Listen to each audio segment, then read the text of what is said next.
আসসালামু আলাইকুম। ইরানের বিপ্লবী গার্ড বাহিনী আইআরজিসির নৌবাহিনী আনুষ্ঠানিক নোটিশে জানিয়েছে, হরমুজ প্রণালীতে কেবল অসামরিক জাহাজের চলাচলের অনুমতি রয়েছে।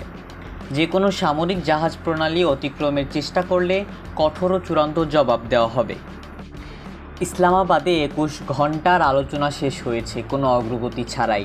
লেবানন ও হরমুজ প্রণালী, এই দুটি প্রশ্নে আলোচনা আটকে থাকে। ইরানের পার্লামেন্ট স্পিকার মোহাম্মদ বাকের কালিবাফ জানিয়েছেন, ইরান আন্তরিকভাবে আলোচনায় অংশ নিয়েছে, কিন্তু যুক্তরাষ্ট্র তেহরানের আস্থা অর্জনে ব্যর্থ হয়েছে।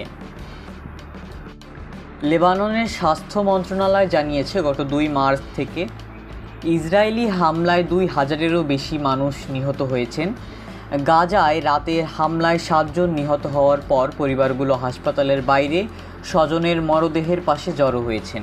যুদ্ধবিরতি ঘোষণার পরেও ট্রাম্প জানিয়েছেন, ইরানের আশেপাশে সকল মার্কিন রণতরী, বিমান ও সামরিক সদস্য পূর্ণ প্রস্তুতি নিয়ে মোতায়েন থাকবে। ট্রুথ সোশ্যালে তিনি সরাসরি হুঁশিয়ারি দিয়েছেন, চুক্তির শর্ত না মানলে আগের চেয়েও বড় আক্রমণ শুরু হবে।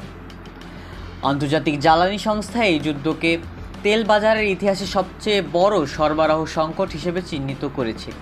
ব্রেন্ট ক্রুডের দাম যুদ্ধবিরতির খবরে কমে $99 নিচে নামলেও এখনও স্বাভাবিক মাত্রার অনেক উপরে রয়েছে।